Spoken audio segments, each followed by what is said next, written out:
Hey, what's the deal, YouTube? It's your girl, Miss Honey.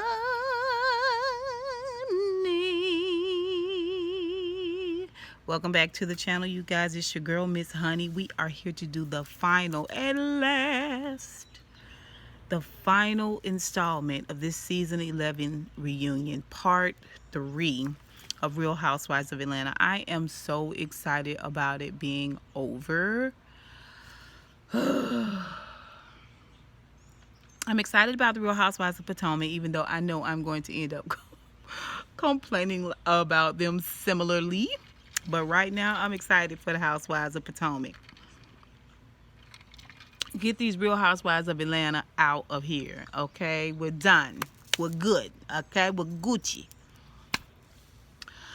All right, so a couple of fashion notes here. I just want to say that poor Shamari, was she even here for the third part? I feel like she was not there. I think we got like half a smile out of her, and then her little fortune cookie read at the end. I was like, Cynthia's makeup and hair grew on me. It did.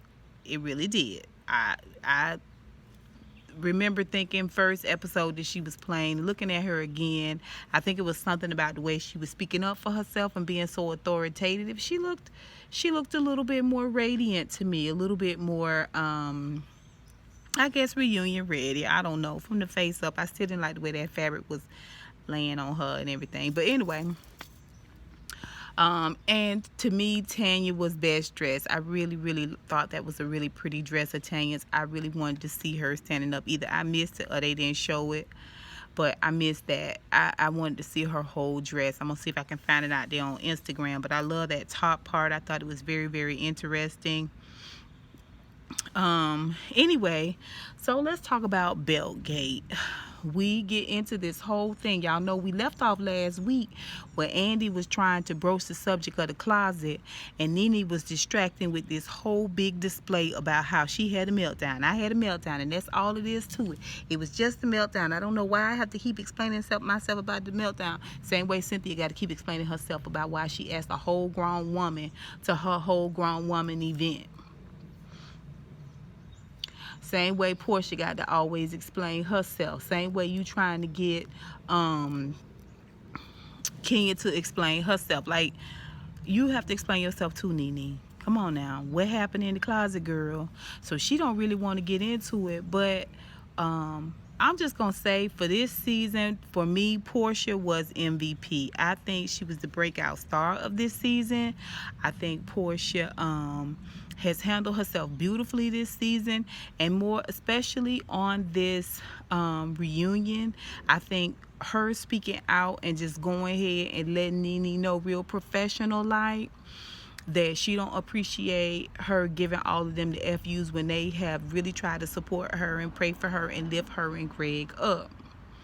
I think her having that speech really empowered all those other ladies on that couch to speak up too in a real professional way. Now Eva was really giving me lukewarm, sitting on the fence type tease. It looked like she was still trying to support some of what NeNe had going on. But Eva, as you know, spent a lot of time, or she might have been raised in California. Although I thought I remember from America's Top Model that she was from New York. But now that I think about it, she's more of a California girl. So I'm going to just go with that theory, okay?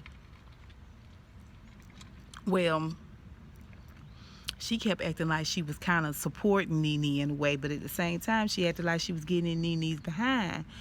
But it was real slight. Like, to me, there was way more support than there was anything else for NeNe, especially when it came to trying to hold her feet to the fire about certain things, especially about their wedding. Now, she did say a couple of 2-3 things, but that's neither here nor there. Anyway, I felt like Eva was kind of caping for NeNe. But nonetheless, the ladies, I think at Portia's example, really started to speak up, especially Cynthia, but we're going to get into that. So this whole belt thing, well, it turns out we just saw her tear the man's shirt when she went to pull him back, and she had a good explanation. Hey, I went to pull him back and it's a t-shirt. You know, t-shirts do that. It's true. It's true. Y'all know, y'all watch any R&B show on stage, they open that t-shirt up and pop their chest out like it ain't nothing. T-shirts aren't the most secure clothing, so hey, I get it. But then we find out that Portia got her belt off. Portia, the editing is crazy because the way Portia was saying it at the lunch table with Marlo and with Candy, it made it seem like she took her belt off to fight, or she took her belt off to hit somebody with it. Y'all know people do use belt buckles as weapons. And people were like, oh, y'all know Portia will fight, and everybody trying to act like she all pregnant and everything and she won't fight. But we come to find out NeNe took that belt off because NeNe was pulling Portia. It was a big scuttle, but all of that, she's pregnant, and all of that was because NeNe was kind of going ballistic. And they never did show us what happened, but it really did make it seem like NeNe was like Godzilla up in that piece. Okay? She done tore somebody's shirt. She done had somebody hemmed up against a wall real hard, like they say. She was knocking people's teeth out and snatching people's spinal cords and esophagus out. They say she was just tearing through there like, ah, kill them all. Then we found out from Portia that somebody from NeNe house butt dialed her, and she could hear in the background NeNe going off. Now, I don't think nobody butt dialed you from the house. I believe somebody called you from the house and let you hear out loud what was going on. Who would be butt dialing you from NeNe house? Who could possibly be butt dialing you on accident from NeNe's house? Was it NeNe's butt? I don't know. These are questions I be wanting to ask, but you know what can you do? So, and she hear NeNe in the background talking about them bitches, and you know, if she see them bitches again talking about Candy and Portia, I was like, oh, not a good look. Words straight out of your own mouth. So you definitely dogging them behind their back. You definitely dogging them behind their back. You definitely doing that. You definitely doing that, NeNe. Anyway, while you worried about being a good friend, but like, let her tell us she ain't good friends with nobody there. And NeNe was just being passive aggressive, and she was just like, okay, you were terrified. All of these girls are just so terrified of me. Well, here's the thing. We are not just living in the day and age of hoax. See a lot of hoaxes out here. A lot of things seem like one thing, but they really another. Y'all know I talked about this. We living in a day and age where people will look you dead in your face and tell you one of the most convincing stories ever, and it be a damn lie. We live in a day and age where people look right in your face and lie. Just right in your face and just have no expression about it whatsoever. No expression about it whatsoever, just like no big deal. Oh, I don't remember anybody's teeth. There was a cracked tooth, but I don't remember there being a tooth. I don't remember it. I don't remember all of this. I don't remember him and somebody up with my forearm against the wall and the man having his hands up all scary like, please, Godzilla, don't hurt me. You don't remember none of that? It's just a straight face. I mean, just no sense of remorse, no sense of shame. She was in complete defense mode. She was not finna let them pin that on her. She was not finna lay down for that. Never mind, she was in direct contradiction to what she had told Portia some 2 or 3 reunions earlier, when Portia body slam Kenya to the ground. It gently plucked each one of her edges out, each follicle in her edge out, child. So, you know, they went back and forth with that, with NeNe and Portia trying to explain it. Portia handled herself very well. Of course, we got down into Cynthia Gate with Cynthia, and turns out it was just edited that way to make it seem like Candy and Cynthia were scheming to hide the fact that Cynthia invited Kenya. All of this to hide it from NeNe. Like, what benefit would such an elaborate plan be? I mean, what benefit? It wouldn't benefit her. If anything, she would talk to both of y'all and tell y'all to be cool because it's her event. that's the way to have both of y'all there knowingly, you know. So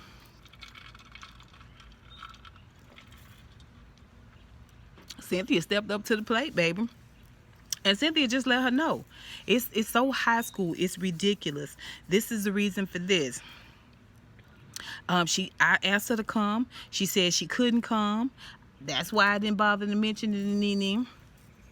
But when you sent the invites out, you should have told NeNe then that she was gonna be there, and that would have just saved you the trouble. It's not about saving NeNe. That would have saved you the trouble from this very incident. But that didn't happen.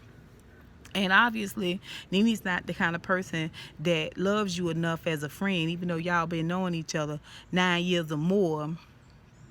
Obviously, she don't care enough about you to give you the benefit of the doubt. You know what I'm saying? To have some compassion for the situation and just be chill about it. Obviously, you don't have a lot of value in her, to her, because why else would you throw your friendship away over something so simple, something so petty? And I could see if this petty thing happened and then things went to the extreme in terms of them going back and forth and things were said in that heat of the moment, then those are the kind of things I think can break that can burn bridges with someone when you come out your mouth and say something. But it was just the incident, and Cynthia just didn't get into it. Now, what I think is so funny is that everybody was taking Marlo as supposed to be the peacemaker and trying to get them back together. Oh, they love each other and I want them to be friends. But when you talking to NeNe on the phone, from what they're showing, you're on the side of NeNe getting rah-rah with them. You not telling NeNe to take the peace route. That I'm like, Marlo, hush, be quiet and let them talk, let them work it out. Anyway, that gypsy costume that Marlo had on just got cheaper and cheaper. It just, from second to third episode, it just got cheaper. Anyway, so here's my thing about NeNe. I am guilty of cutting people off. I can admit that. I am guilty of cutting people off. I have been known to, especially if you hurt my feelings, you will never get a chance to hurt my feelings again. You'll never get a chance to hurt my feelings or embarrass me.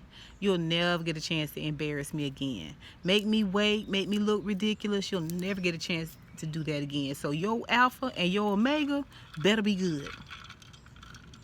Because I promise you I won't even speak your name again. And I know some of my day one honeybees know what I'm talking about. A little bit, a real good snub goes a long way. Speak to everybody, but talking to everybody ain't an option, right? So I get that. That's something I practice with people I have no investment in. I don't cut my sister off and never talk to her again. My best friends, my good friends. If we have a falling out, we say what we have to say mutually. Okay? She say what she gotta say, I say what I gotta say, and this is what it is. So how we gonna move forward? Let's just squash it, but going forward, don't include me in on none of that, because I feel like that's not for me. Anyway, so I get cutting people off. I also get not explaining yourself. Y'all know that I don't like to explain myself, but to my good friend I would. To my good friend I would talk to her. Okay? And if I'm working a job where it's expected for me to reveal, you know, my thoughts, my movements, being videoed, being recorded and that type of stuff, I would just find a better way to say what I have to say. I might not say it the same way if it's just me and Cynthia sitting there. I might be like, girl, now I don't know what the heck going on, but yada, yada, yada. But when the camera's rolling, I'll be like, I'll be so confused. I'm so confused, girl, what's going on? Because it just feels like you side with Kenya a lot more. You tell me what to do, that I need to do the right thing, but it seems like you allow Kenya to do stuff and then you don't want to say nothing to Kenya about it. I would just be honest with her, right? But obviously NeNe throws everybody away, like Cynthia was saying. When she get mad, she just throw everybody away, which leads me to back to the whole Greg situation. I wonder how her and Greg fight. I really do. I wonder how her and Greg fight. I wonder how they argue. I wonder how he get her off of him and vice versa.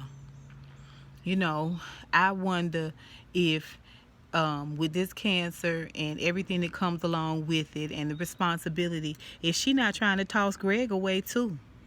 That wasn't brought up, but it seemed like to me she not just trying to toss Cynthia away. It sounded a little bit like she trying to toss Greg away too.